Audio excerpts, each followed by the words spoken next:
하나님 말씀을 봉독합니다. 갈라디아서 5장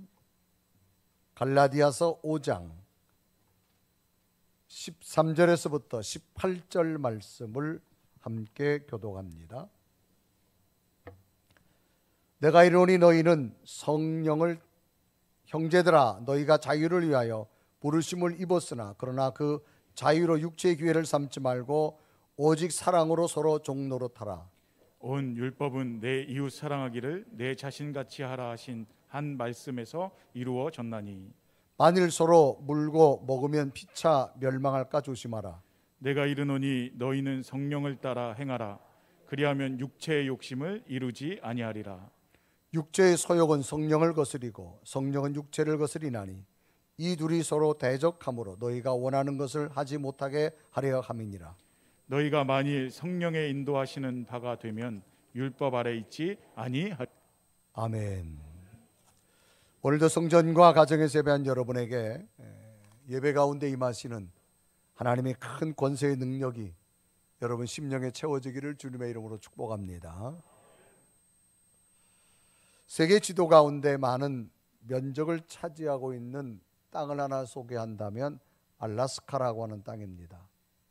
이 알라스카는 러시아의 북지방에 사는 소수민족이 있는데 알루트라고 하는 이 소수민족들이 살아가는데 이 사람들의 언어로 알라스카 해석하면 거대한 땅이다, 그런 의미를 가지고 있는 땅입니다. 위도로서는 북위 60에서 70도 사이에 위치한 땅입니다. 이 알라스카 하면 에스키모인들을 생각하기도 하고 또 눈 덮인 산을 떠올리기도 하고 빙하, 또 아주 아름다운 오로라의 장면, 또 백야의 모습, 또 연어, 거대한 호수 등으로 연상하게 되어집니다. 하지만 알라스카 최대 도시인 이 앵커리지는 숲이 많고 경치가 좋으며 겨울철에도 비교적 따뜻한 곳이기도 합니다. 그래서 봄, 여름, 가을, 겨울에 사계절이 아주 뚜렷하게 나와 있는 곳이고요. 다만 여름과 겨울이 길고 봄과 가을이 짧게 되어집니다. 알라스카의 대표적 하나는 수산업 중에 하나인데 바로 연어라고 하는 생선이죠. 또 관광 사업입니다. 이제 빙하가 막 녹으면서 시원하고 맑은 물이 형성되어지자 전 세계 바다에 있던 이 연어들이 이곳으로 와서 알을 낳게 되어집니다. 아주 천연자원, 또 동식물의 천국, 청정지역이라 그렇게 말할 수 있습니다. 지금은 세계인들이 몰려오는 너무나 좋은 땅 중에 하나가 바로 알라스카라는 것입니다. 지도를 보면 이 알라스카는 원래 러시아의 땅이었습니다. 그런데 1867년 미국의 앤드류 존슨 대통령이 720만 달러를 주고 이 땅을 사게 됩니다.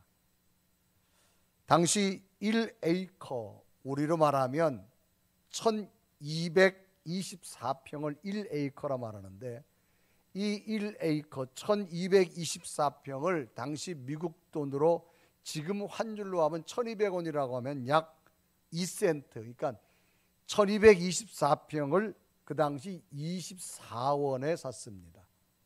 총 구입액이 720만 달러, 지금 하나로 따지면 약 86억, 87억 그 사이 정도 되어집니다. 당시 미국 측에서 국무장관 시워드 장관이 이 일을 진행을 하게 됐는데 당시 의회의 입장도 왜 그 쓸모없는 얼음덩이 땅을 왜 사느냐고 반대가 만만치 않았습니다. 그래서 국무장관 시워드는 이렇게 의회에서 설득을 하죠. 여러분, 나는 눈 덮인 알라스카를 바라보고 그 땅을 사자는 것이 아닙니다. 나는 그 안에 감추어진 무한한 보물의 가치를 바라보고 사자는 겁니다. 지금 세대를 위한 것이 아닙니다.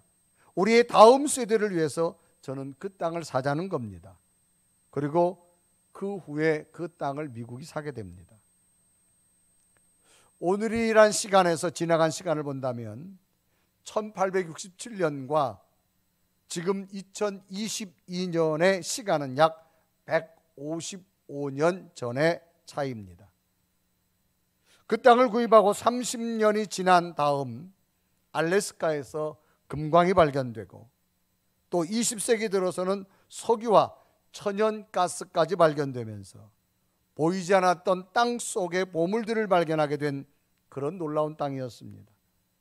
버려졌던 땅이 아니라 보물이 묻힌 땅이었다는 거지요. 현재의 알래스카는 거대한 미국 땅의 5분의 1을 차지하고 있을 만큼 50개주를 통틀은 그 땅의 5분의 1을 차지하고 있을 만큼 거대한 땅이라는 겁니다. 155년 당시는 그 가치를 잘 몰랐지만 시간이 지나면서 놀라운 보물의 가치를 지닌 땅이란 사실이 증명되어진 겁니다. 쓸모없다고 여겨졌던 얼음덩이의 땅이 최고의 지하 자원이 묻혀있는 최고 가치의 땅이 되어진 겁니다. 이런 모습들은 우리들의 삶 속에서도 나타나고 있음을 우리는 인지합니다.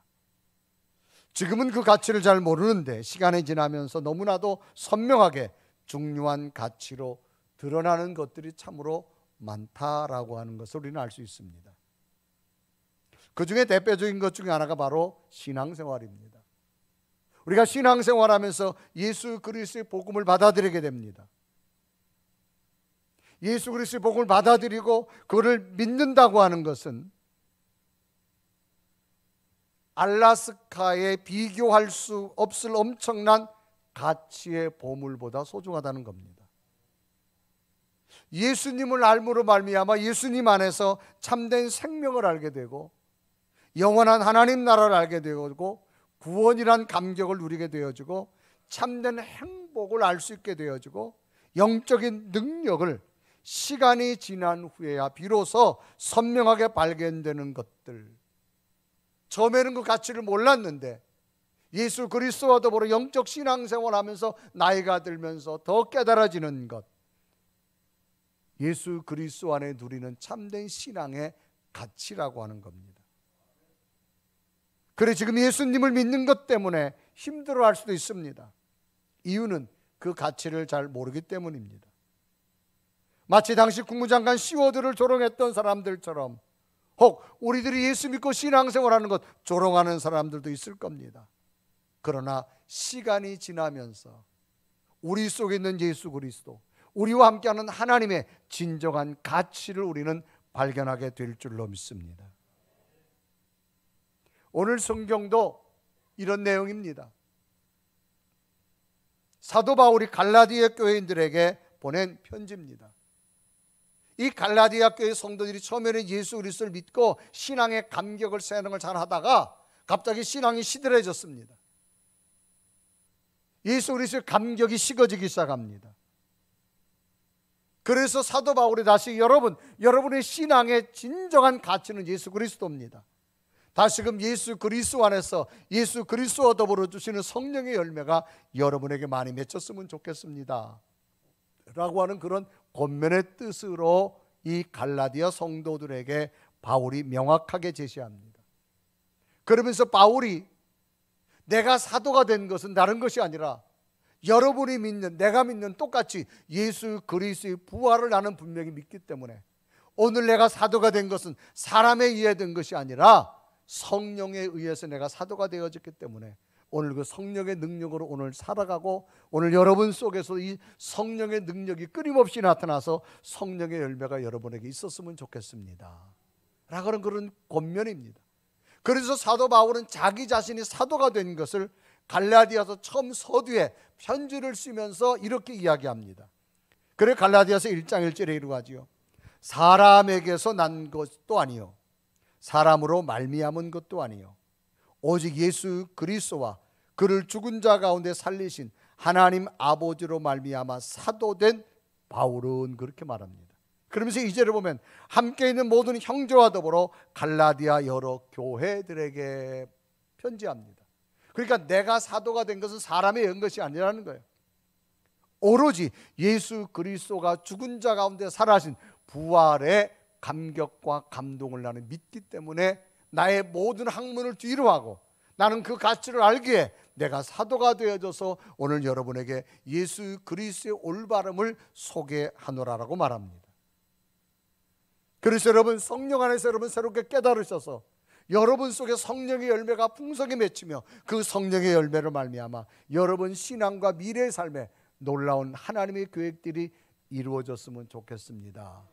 그런 권면의 내용으로 편지를 썼는데, 저는 사도 바울이 오늘 갈라디아 성도들에게 식어져가는 믿음의 다시 성령을 소개하며 성령의 열매를 이야기한 말씀을 기억하며 2022년 시작된 이 한 해, 여러분 다시 예수 그리스도 안에 부활의 감격을 회복하시고 성령의 열매들이 풍성해 맺히는 한 해 되기를 주님의 이름으로 축복합니다.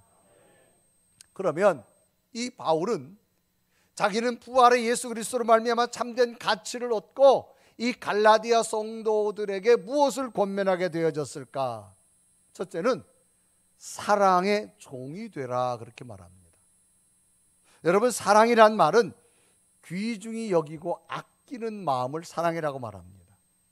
종이란 단어는 남에게 얽매여서 그 명령에 따라 움직이는 겁니다. 그러니까 사랑의 종이 되라는 말이 뭐예요? 남을 사랑이 귀중히 여기고 아끼는 마음에 내가 온 전심을 다해서 이 사랑에 맺힌 예수 그리스도가 전해주는 말씀에 온전히 종이 되는 모습으로 살아라, 그런 이야기입니다. 이 갈라디아 교회는 초대교회에서 세워졌습니다. 은혜가 충만했어요. 그런데 이 교회 안에 뭐가 생겼느냐? 율법주의만을 강조하는 사람들이 생겼습니다. 이 구약시대 율법이라고 하는 것, 이러한 것을 꼭 지켜라, 그렇게 말하는 부분들이 많습니다. 그래서 율법주의 사람들이 와서 신앙생활은 이렇게 하고 저렇게 하고 이렇게 하고 저렇게 하고 어떤 율법주의만을 가르치고 나니까 뭐가 식어지기 시작했는가 하면 그 속에 있었던 성령의 뜨거움이 식어지기 시작했던 거예요. 처음에는 예수 그리스도를 믿는 게 다른 거 아니에요. 성령이 들어와서 내가 뜨거워지고 내가 감동되어지고 예수 그리스도를 만나게 되어지고 부활의 주님이 믿어졌는데, 시간이 지나면서 이 신앙보다는 오히려 지식적인 신앙이 더 들어왔어요. 그러니까 구약에 이거 하고 이거 하지 말고 이거 하고 이거 하지 말고 이거 하고 이거 하지 말고에 너무 몰입하다 보니까 신앙생활이 뭐가 되는, 형식적 신앙생활이 된 거예요. 그래서 바울이 형식적 신앙생활 된 저들이 신앙의 능력이 점점 없어지는 거예요. 신앙생활 하긴 하지만 신앙의 능력이 없어지는 거예요. 왜? 그 속에 예수 그리스도의 뜨거운 사랑이 점점 식어졌기 때문입니다. 율법은 본만 강조합니다. 진정한 내면의 변화는 일어나지 않습니다. 그래서 하나님이 주신 우리 육체를 가지고 신앙생활하면서 이건 하고 이건 하지 말고 이건 하고 이건 하지 말고 어떤 법만을 강조하다 보니까 지식적인 사람만 되어집니다. 그러다 어떤 현상이 생겼느냐? 자기만 똑똑하다고 이야기합니다. 남을 무시하기 시작합니다. 자기 자신만 자랑하기 시작합니다. 그러다 보니까 교회가 냉랭해지기 시작합니다. 이유는 예수 그리스도의 뜨거운 사랑이 식어졌기 때문에요. 마치 이렇게 표현합니다. 아름다운 꽃이 있어요. 꽃이 너무너무 아름다웠어요. 그런데 가보니 조화예요. 향기가 없어요. 생명이 없어요. 마치 성도들의 신앙이 이렇게 된 거예요. 겉은 거룩한 주일날 교회 가야지, 예배 드려야지, 온라인 예배라도 드려야지, 드리는 거예요. 그런데 뭐가 문제냐? 형식으로만 있는 거예요.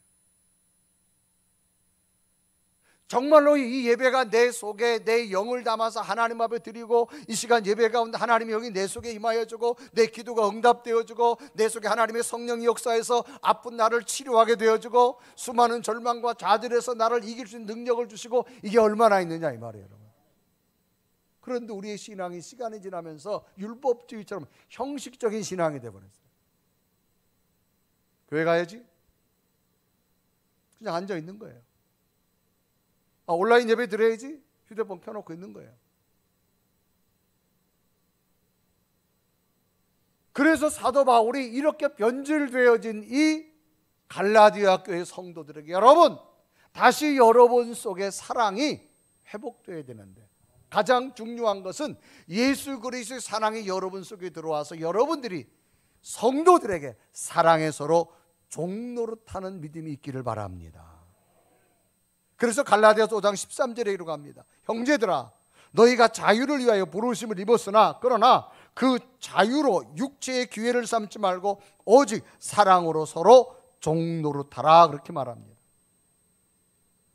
형식적으로 여러분들이 율법으로 지식의 신앙만 되어져서 남을 가르치려면 하고 남 지적만 하려고 그러고 자기 자랑만 하지 말고 냉랭한 신앙생활이 되지 말고 내 속에 예수 그리스도를 뜨겁게 사랑했던 그 마음, 예수 그리스도가 지금도 내 속에 동행하는 그 뜨거운 사랑의 마음을 여러분들이 다시 회복하셔서 성도들 앞에 서로 종노릇하는 자가 되어지시기를 바랍니다.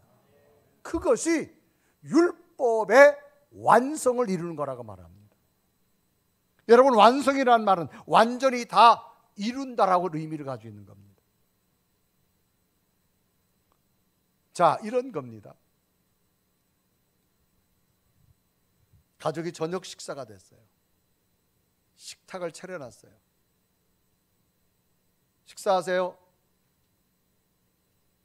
차려놨으니까 먹는 거예요. 그러면 차리는 사람은 아무 의미 없이 차린 거예요. 그냥 먹는 사람도 의미 없이 먹는 거예요. 그거는 율법적인 삶이라는 거예요. 정말로 내 속에 뭐가 있어야 되나? 사랑이 있어야 된다는 거예요. 내가 음식을 만들면 말미암아 가족들이 건강이 좋아지고 이 음식으로 말미암아 사랑스러워지고 하나를 해도 그냥 정말 사랑하는 마음으로 식사를 차려놓는 거예요. 그러면 그 사랑을 담은 그 음식을 먹을 때 그 사람이 건강해지는 거예요.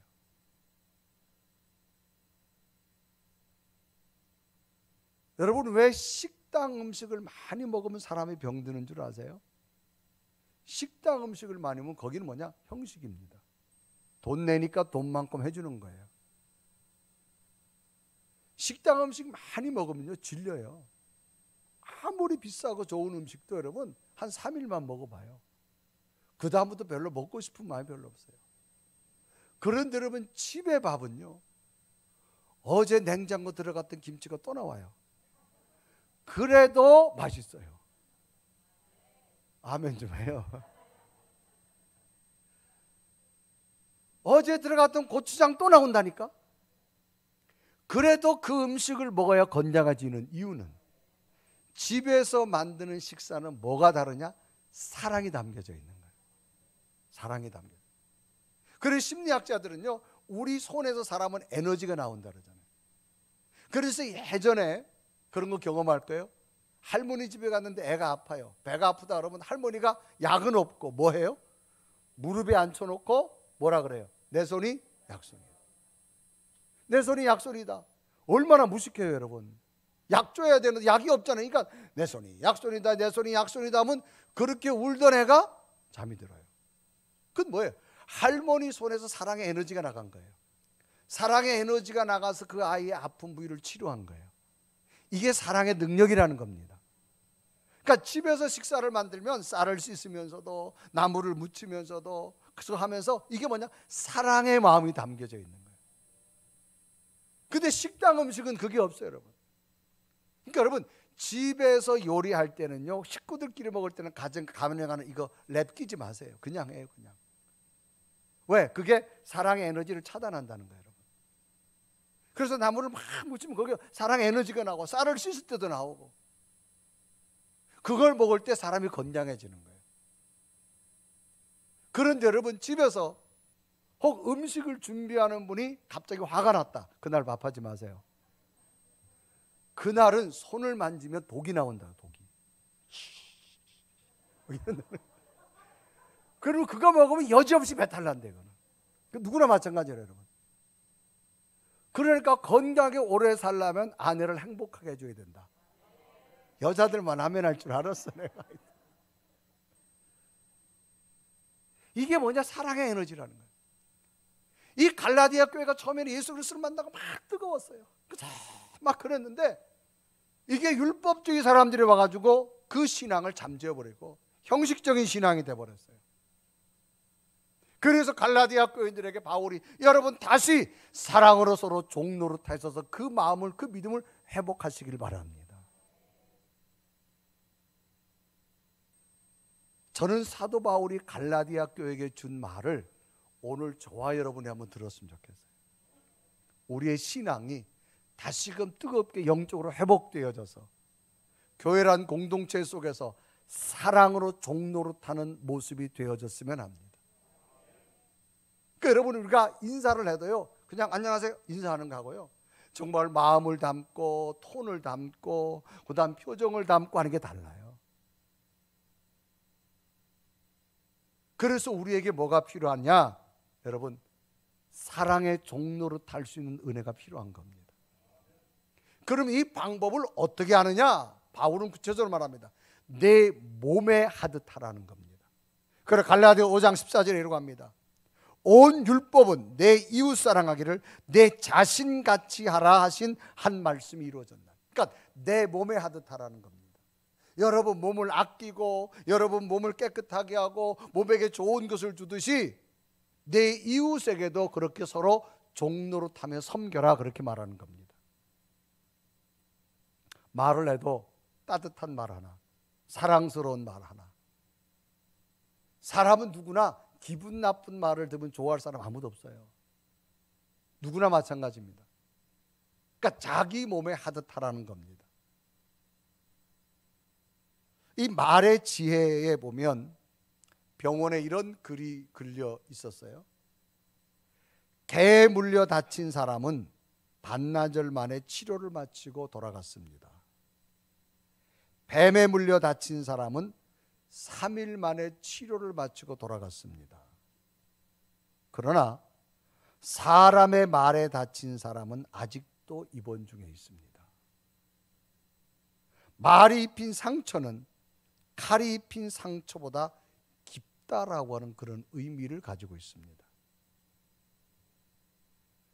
그저 아무 뜻 없이 상관없이 그저 내 입에서 나오는 말대로 말을 한다면 인생은 곤란한 일이 생길 수가 있습니다. 그래서 우리에게 입이 하나라는 사실은 뭐야? 늘 신중하게 말을 하라, 그런 얘기입니다. 그래서 오늘 갈라디아서 말합니다. 서로 물고 뜯으면 이기는 자가 없고 서로 멸망한다라고 말합니다. 그래 갈라디아 5장 15절에 말합니다. 만일 서로 물고 먹으면 피차 멸망할까 조심하라. 그래서 인간은 자기 표현을 언어라는 것을 합니다. 이 언어는 그냥 나오는 게 아니라 내 속에서 나오는 거예요. 그러니까 내 속에서 얼마만큼 사랑의 에너지를 가지고 있느냐, 그 사랑의 에너지가 언어로 표현되는 거예요. 그래서 사도 바울은 이 갈라디아 성도들 서로 사랑으로 종노릇하라는 겁니다. 서로 하라는 거예요. 서로 할 때 여러분의 교회 신앙의 공동체가 다시금 하나님의 영적 역사를 회복할 수 있음을 말합니다. 특별히 우리는 이 언어를 많이 사용하는데 올 한 해 사랑의 언어가 많이 나왔으면 좋겠습니다. 한 가정에 충실한 남편이 퇴근하다가 교통사고를 당했습니다. 다행히 목숨은 건졌는데 한쪽 다리를 다쳤어요. 쓸 수가 없습니다. 그러니까 회사를 다닐 수가 없고 일을 할 수가 없었어요. 아내는 발을 절고 있는 이 남편이 점점 무능해 보이기 시작했습니다. 미워졌습니다. 그래서 날 남편을 무시해서 쩔뚝이라고 불렀습니다. 남편을 쩔뚝이라고 놀렸습니다. 그러자 마을 사람들이 이 여인을 보고 모두 쩔뚝이 부인이라 그랬습니다. 이 여인은 창피하고 듣기 싫어서 다른 마을로 이사를 갔습니다. 마침내 아내는 자신의 남편을 무시한 것이 얼마나 큰 잘못인가를 깨닫게 됐습니다. 새로 이사 온 곳에서는 남편을 뭐하냐 물을 때 박사님이라고 불렀습니다. 그러자 마을 사람들은 박사님 부인이라고 그 여인을 불러지고 있었습니다. 상처를 주면 상처로 돌아오고 희망을 주면 희망으로 돌아온다라고 하는 거지요. 그래서 유대인들은 딸이 시집을 갈 때 꼭 이 말을 한답니다. 너는 결혼하거든 내 남편을 왕같이 여겨라. 그러면 너는 왕비가 되어질 거다.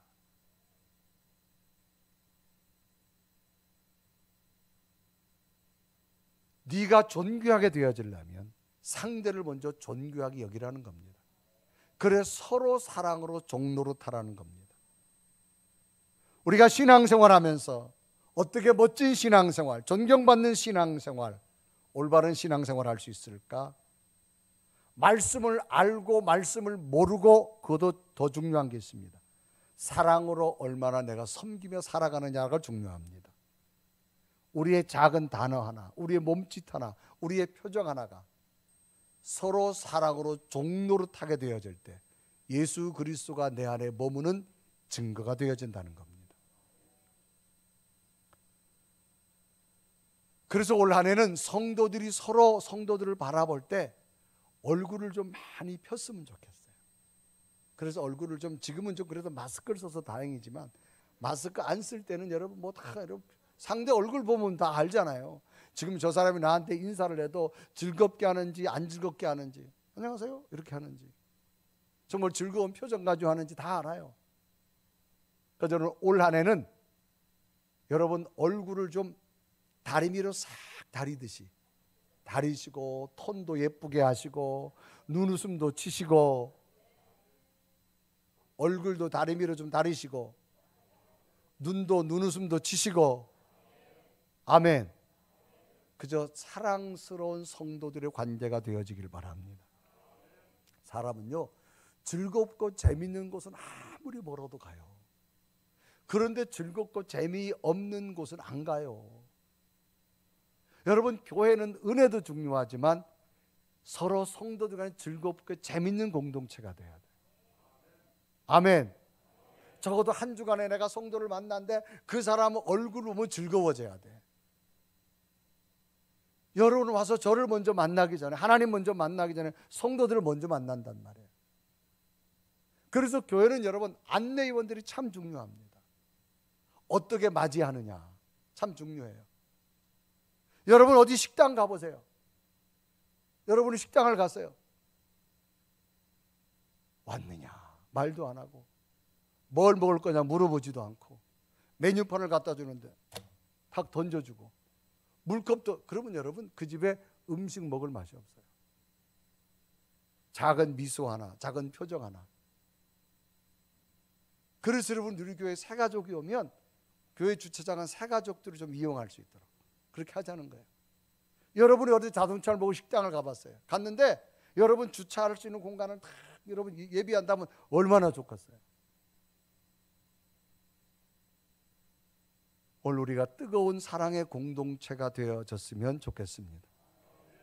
그래서 이 갈라디아 교회가 예수님 안에서 서로 종로로 타자는 거예요. 따라합시다. 서로 종로로 타라. 너만 종로로 타라는 게 아니라 서로 하라는 거예요. 그것도 뭐냐? 사랑의 종로로 타라. 서로 섬기는 멋진 공동체가 될 줄로 믿습니다. 두 번째, 그러면 이 사랑으로 섬기는 걸 어떻게 하느냐? 사람은요 모두가 왕이 되고 싶은 욕구를 가지고 있어요. 정복하고 싶은 욕구를 가지고 있어요. 그런데 어떻게 내가 종이 돼요? 못해요. 이유는 하나입니다. 두 번째는 성령으로 행하라는 겁니다. 나는 못해요. 그러나 내 속에 예수 그리스도의 영이 들어오면, 하나님의 영이 들어오면 나는 할 수 없지만 그분의 힘을 가지고 할 수 있는 거예요. 그럼 성령이 뭐냐? 하나님의 영입니다. 하나님의 영이 내 속에 들어오면 나는 할 수 없어요. 내가 어떻게 나보다 못한 사람한테 여러분 먼저 인사할 수 있고 굽신 걸을 수 있고 저 사람 신발을 닦아줄 수 있어? 못해요. 그러나 내 속에 성령이 들어오면, 나를 위해 죽으신, 십자가에 죽으신 그 은혜만 생각해도 그 영이 들어오면 나는 상대를 해서 먼저 웃어줄 수 있고, 먼저 기도해 줄 수 있고, 먼저 저 사람을 위해서 기쁨으로 내가 인사할 수 있는 것, 성령의 능력이라는 겁니다. 예수님의 제자들도요, 처음에 예수님의 제자들이 예수님을 따라온 이유는 하나입니다. 예수님이 유대 나라 왕이 되면 네가 좌측에 앉을래, 네가 우측에 앉을래, 제자들끼리 서로 자리 다툼했어요. 그러다가 예수님이 십자가에 못 박혀 돌아가시자 다 실망하고 돌아가 버렸어요. 그런데 예수님이 다시 죽은 자 가운데 부활했어요. 부활하신 다음에 그 부활하신 주님 앞에 성령을 받고 나니 어떤 자가 됐어요? 예수님이 십자가 앞에 베드로 같은 사람은 3번씩이나 모른다고 부인하던 자가 오히려 예수님 앞에 순교자가 되어지고, 예수님이 똑바로 십자가 못 박히셨는데 제자인 내가 어찌 똑바로 죽을 수 있으랴, 나를 십자가에 거꾸로 매달아라. 거꾸로 순교자가 된 것, 사람의 힘이 아닙니다. 그 속에 성령의 능력이 있었기 때문이라는 겁니다.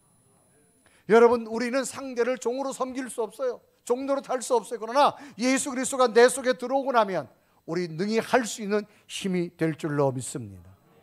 그래 사도 바울은 육체의 열매와 성령의 열매가 분명히 다르다고 말합니다. 마치 사과나무 열매가 다르고 복숭아나무 열매가 다르듯이, 그러면 사도 바울이 말하는 육체의 열매는 뭐냐? 갈라디아 5장 19절과 20절 21절 이렇게 기록한 대로 다 같이 한번 읽습니다. 시작.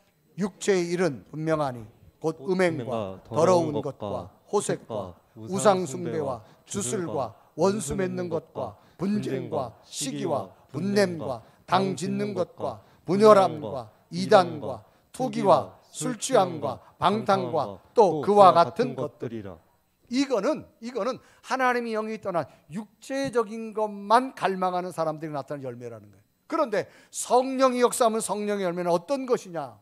이어서 갈라디아 5장 22절 23절 다 같이 읽어요. 시작.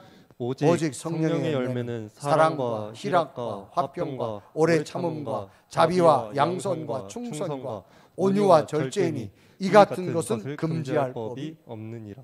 열매가 다르다는 겁니다. 우리 모두가 올 한 해는 성령의 열매가 풍성했으면 좋겠어요. 억지로 하는 신앙과 감격적으로 하는 신앙은 다릅니다. 성령이 역사하면 내가 자원적으로 신앙생활을 할 수 있는데, 성령이 역사하지만 하긴 해야 되는데 억지로 하는 거예요. 요즘 보면 정보가 너무 많이 사람들에게 밀접합니다. 그래 유튜브를 검색해 보면 별별 내용들이 유튜브에 정말 어마어마하게 많습니다.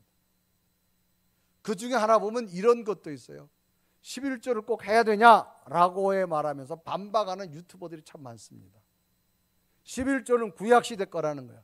지금 신약시대인데 굳이 11조를 안 해도 된다, 그렇게 또 뭐 신학적인 논리로 착 증명하는 사람들이 많아요. 저는 여기에 대해서 이렇게 반박하고 싶어요. 신앙은 체험입니다. 자, 구약 성경에 보면 하나님께서 11조를 분명히 말씀했어요. 너희들이 소산물, 나무 열매 10분의 1 중에 하나를 구별해서 하나님께 드려라. 그것은 하나님의 것이라고 분명히 말합니다. 그래서 레위기서 27장 30절에 기록하죠. 그 땅의 10분의 1, 곧 그 땅의 곡식이나 열매는, 나무 열매는 그 10분의 1은 여호와의 것이니 하나님의 것이라고 분명히 구분했어요. 근데 이 사람들은 신약 시대는 11조라는 내용이 성경에 어디 있냐 이 말이에요. 그렇게 반박을 합니다. 그런데 여러분, 신약 시대는 어떤 일이 있었느냐? 예수님이 십자가에 못 박아주시고 부활하시고 하늘로 올라가신 다음에 마가의 다락방의 사람들이 성령을 받습니다. 성령을 받고 나니 막 가슴이 뜨거워가지고 교회가 형성되는데, 저 지방에 있는 사람들까지 다 쉽게 말하면 서울로 올라온 거예요. 서울로 올라와가지고 성령의 역사 현장에 취해가지고 성령의 은혜를 막 갈구합니다. 그런데 지방에서 올라온 사람들이 와서 있다 보니 먹을 게 다 떨어지고 잘 데가 없고 돈이 없어요. 그러니까 그 초대교회 성령 받은 사람들이 어떤 일을 하느냐? 자기의 재산을 팔기 시작합니다. 자기 것을 나누어 주기 시작합니다.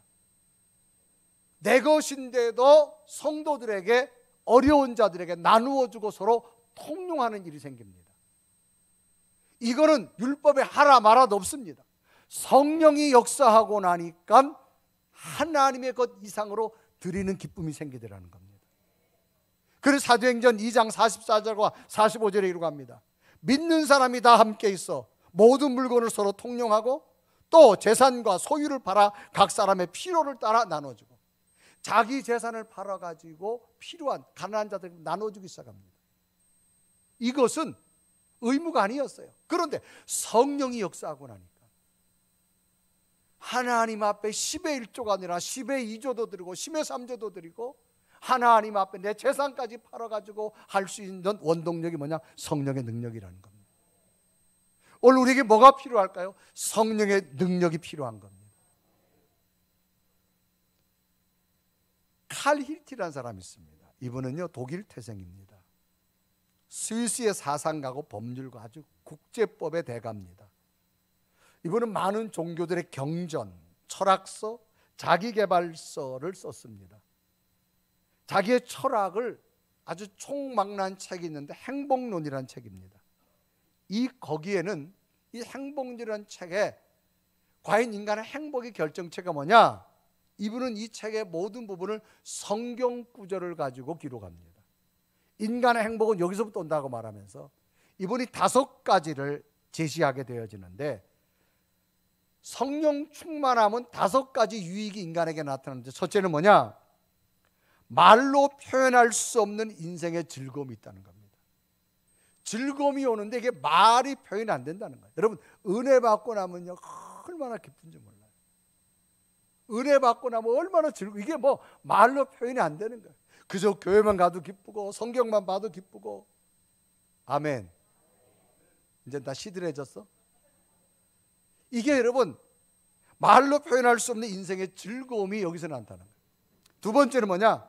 모든 사람과 사물에 대한 공포의 해방이 나타난다는 거예요. 공포가 뭐 두려운 마음이에요. 인간이 무서운 게 공포입니다. 그런데 성령이 역사하니 이게 사라진다는 거예요. 세 번째는 모든 염려에서 자유한다는 겁니다. 염려는 앞일에 대해서 여러 가지로 마음 써서 걱정하는 거예요. 그런데 성령이 역사하면 앞일 내가 하는 거 아니에요. 하나님이 이끄시는 거예요. 그러니까 여기서부터 자유함이 생긴다는 거예요. 네 번째는 세상에 존재하지 않는 열정과 생기의 소유. 그러니까 성령이 역사하면 막 희망이 생기고 꿈이 생기고 막 도전해보고 싶고, 이게 성령이 주는 선물이라는 겁니다. 다섯 번째는 하나님의 자녀가 됨으로 얻은 권위를 느낀다는 거죠. 아, 하나님의 자녀가 된 것이 이렇게 소중하구나, 이렇게 좋은 거구나. 마치 이민자들이 미국에 가서 미국 시민권을 얻을 때 그 기쁨도 더 크다는 거죠. 하나님의 자녀가 되는 이 소속감, 이 권위를 얻는 것. 그래서 이분은 세상의 모든 학문을 통틀어서 행복을 연구한 결과가 딱 하나입니다. 예수 그리스도와 성령 충만입니다. 이것이 없이는 결코 인간은 행복해질 수 없다고 말합니다. 그래서 예수님께서 말합니다. 내가 너희들에게 평안을 주는데 이 평안은 세상이 주는 것과 분명히 다름을 말합니다. 그리고 요한복음 14장 27절 말합니다. 평안을 너에게 끼치노니 곧 나의 평안을 너에게 주노라. 내가 너에게 주는 것은 세상이 주는 것과 같지 아니하니라. 너희는 마음에 근심도 하지 말라, 두려워하지도 말라. 올 한해 성령 충만함으로 사셨으면 좋겠어요. 그러면 정말로 성령 충만함을 살면 하나님이 만들어지는 내 인생의 행복의 가치를 얻을 수가 있습니다. 그러면 사랑으로 종로를 타고 성령으로 행할 때 우리가 붙잡아야 될 거예요. 그게 뭐냐? 세 번째는 십자가입니다. 이 십자가는요, 로마 시대의 큰 흉악범에게 사형의 언도에 사용하는 틀 중에 하나가 십자가 형틀이었어요. 그래서 예수님께 십자가에 죽어서 로마 군인이 승리하는 줄 알았어요. 그런데 예수님은 부활하셨어요. 죽은 자 가운데 부활하셨어요. 이 땅에 수많은 종교와 종교 창시자가 있었지만 저들은 모두가 죽습니다. 부활하신 분은 예수 그리스도밖에 없습니다. 그러면 여러분 인생의 미래를, 내가 죽은 다음에 일어날 일들을 죽은 교주들에게 물어봐야 될까요? 살아나신 주님께 물어봐야 될까요? 살아계신 주님만이 우리에게 참된 안내자가 되어진다고 하는 사실입니다. 그러므로 여러분 십자가 붙들고 나갈 수 있는 은혜가 있기를 바랍니다. 왜? 그 십자가 앞에 나의 모든 것을 못 박을 수 있기 때문입니다. 그래서 갈라디아 5장 22절을 기록합니다. 그리스도의 사람들은 육체와 함께 그 정욕과 탐심을 십자가에 못 박았느니라. 십자가 죽음으로 끝나지 않습니다. 그 십자가를 붙든다면 절망도 희망이 될 것이고 좌절도 꿈이 될 것이고 새로운 도전이 여러분에게 임할 줄로 믿습니다. 그래서 사도 바울은 말합니다. 나의 모든 것도 십자가에 못 박고 나니까 이제 내가 산 것이 아니라 내 속에 사는 그리스도가 함께 살아가는 것이다. 갈라디아서 2장 20절 다 같이 읽습니다. 시작. 내가 그리스도와 함께 십자가에 못 박혔나니 그런즉 이제는 내가 사는 것이 아니요 오직 내 안에 그리스도께서 사시는 것이라. 이제 내가 육체 가운데 사는 것은 나를 사랑하사 나를 위하여 자기 자신을 버리신 하나님의 아들을 믿는 믿음 안에서 사는 것이라. 아멘. 2022년 살아간 여러분, 저는 여러분의 신앙 형식이 되지 마시고 살아계신 예수 그리스도의 십자가를 붙들고 성령에 충만하여서 사랑으로 종로로 타여서 날마다 하나님의 위대한 영적 가치와 삶의 가치가 발견되는 한 해가 되어졌으면 좋겠습니다. 지금은 보이지 않는데 십자가 붙들고 성령 안에서 사랑의 종로로 타고 이 안에서 살았더니 하나님이 이런 은혜를 내게 부어주었더라. 그런 간증과 자랑이 쏟아지시고 승리하는 여러분 되시기를 주님의 이름으로 축복합니다. 우리 한번 고백하며 찬양할까요? 그리고 내가 붙들 수 있는 것은 무엇일까? 예수 그리스도입니다. 수많은 질병에 암울한 좌절에 있던 수많은 자들이 예수 그리스도를 만남으로 새로운 꿈을 꾼 것처럼 하나님 올 한해 십자가 붙들고 내가 성령 안에서 사랑의 종로로 타면서 위대한 가치를 발견할 수 있는 믿음의 삶을 살아가는 한 해가 되기를 소망합니다. 우리 고백하며 하나님 앞에 찬양합니다. 채우는 일을 어디까지 주의 십자가 사랑하니 빛난 혈육안 받기까지 험한 십자가 최후 승리를 얻기까지 최후 승리를 얻기까지 주의 십자가 사랑하리 빛난 혈육과 받기까지 험한 십자가 그들에네. 우리 한번 다 같이 두 눈을 감으시고 하나님, 시작된 2022년 예수 그리스도의 성령의 충만함을 늘 간직하며 살아가는 이 하나가 되기를 원합니다. 십자가 붙들고 사랑의 종로로 타며 지금은 보이지 않았는데 성령의 능력으로 살고 나니까 2020년 한 해가 이런 기적과 능력과 역사를 주심을 나는 고백합니다. 하나님 고맙습니다. 그런 간증과 자랑이 올 한해 수많은 일들로 쏟아져야 되는 하나님, 올 한해 십자가 붙들고 성령 안에서 사랑으로 종로로 타며 나를 통하여 수많은 자들이 행복해질 수 있는 그런 영적인 역사가 만들어지는 한 해가 되게 하여 주옵소서. 간절히 고백하며 십자가의 능력이 내게도 머물게 해 주옵소서. 성령으로 날마다 일어나게 없어서 고백하며 간절히 기도드립니다. 채우 승리를 얻기까지 주의 십자가 사랑하리 빛난 혈육과 받기까지 험한 십자가 붙들겠네. 살아계시는 주님, 올 한해도 시작된 시간 십자가 붙들고 성령 충만함으로 행복이 무엇인가를 누리게 하시고 예수 그리스도의 감동과 감격과 구원의 은혜로 나를 통하여 서로 종로로 타며 한 해를 살아가는 내 주변이 천국이 만들어지는 삶의 터전 되게 하여 주옵소서. 가정과 직장과 기업, 교회 공동체 속에 하나님의 평화가 만들어지며 하나님의 약속이 이루어지며 나를 통한 그리스도의 성령의 열매가 풍성하게 맺혀지는 한 해 되게 하여 주옵소서. 예수 그리스도의 이름을 간절히 기도드리옵나이다. 아멘. 찬양하시면서 드려진 예물을 봉헌합니다.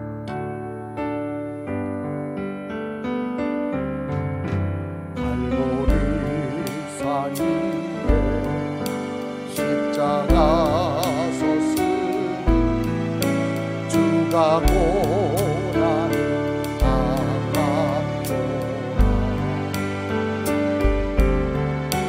험한 십자가를 내가 사랑함은 주가 보혈 흘림일세. 내 웃음리를 얻기까지 주의 십자가 사랑하리. 난 혈류관 받기까지 험한 십자가 최후 승리를 얻기까지 최후 승리를 얻기까지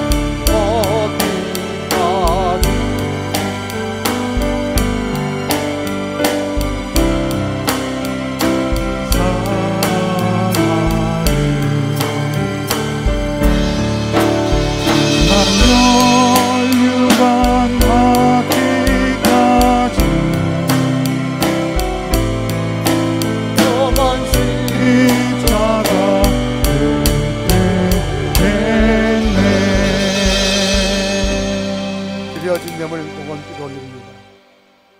참으로 감사하신 하나님, 지나온 삶이 하나님의 은혜였음을 너무나 감사하고 감격해서 오늘도 성전의 예배를 드리며 우리의 믿음을 구별해 하나님 앞에 귀한 것 봉헌합니다. 하나님 연락하여 주시옵소서. 하나님의 약속이 너무나 선명하기에 구별되어진 10의 1조를 의무를 넘어 성령의 충만함으로 하나님 앞에 올려드립니다. 하나님 받으시고 올 한해 저들의 가정과 직장과 기업 속에 하나님의 약속이 능력이 되게 하시고 더 잘 되게 하시고 세워지는 직장과 가정과 기업이 되게 하여 주셔서 11조의 드림이 감격과 감사와 능력이 되게 하여 주옵소서. 오늘도 하나님 앞에 감사하며 귀한 예물을 드립니다. 지나온 삶이 얼마나 감사한지 하나님의 은혜 앞에 감사해서 성령의 충만함으로 귀한 감사함을 드렸사오니 저들의 예물을 받으시고 저들의 손길을 받으시고 하나님의 약속과 하나님의 기쁨이 날마다 더 크게 넘쳐나는 삶이 되게 하여 주옵시고 특별히 52주간 한 주간이 감사로 채워지는 삶의 시간이 되게 하여 주옵소서. 땅끝까지 선교하는 마음으로 귀한 선교물을 봉헌합니다. 하나님 받으시고 이 예물이 선교 현장에 사용될 때마다 저들의 믿음, 저들의 향기, 저들의 이름이 그리스도의 복음처럼 선교 현장의 기쁨과 능력이 되게 하여 주옵소서. 자가 헌금을 드리며 지역을 섬기는 마음으로 나눈 예물을 드려집니다. 지역을 섬기고 지역의 아름답고 베풀 때마다 청소년들과 어려운 이웃에게 향기 되게 하시고 복음의 역사가 넘쳐나는 믿음의 흔적이 나타나게 하여 주시옵소서. 새해 소망 예물을 드려오매 기억하시고 새해가 꿈꾸게 하시고 하나님이 기적으로 함께하여 주옵소서. 하나님 앞에 약속을 하며 비전 헌금을 드립니다. 하나님의 성전을 향해 드렸사오니 저들의 약속된 믿음을 보시는 하나님이 심었사오니 거두어지게 하시고 하나님의 더 큰 꿈이 올 한해 풍성에 맺히는 삶의 현장 속에 나타나게 하여 주옵시고 1천 번제를 올려드립니다. 1천 번의 기도가 응답되는 한 해 되게 하여 주옵시고 감사해서 주일헌금을 봉헌합니다. 한 주간이 감사와 기쁨 되게 하여 주옵소서. 이 모든 것 성령의 충만함으로 자원하여 기쁨으로 성전과 온라인으로 봉헌하오니 받으시고 드려진 손길마다 하나님 기억하시고 복이 되게 하여 주옵소서. 예수 그리스도의 이름을 간절히 축복하며 기도드리옵나이다. 아멘.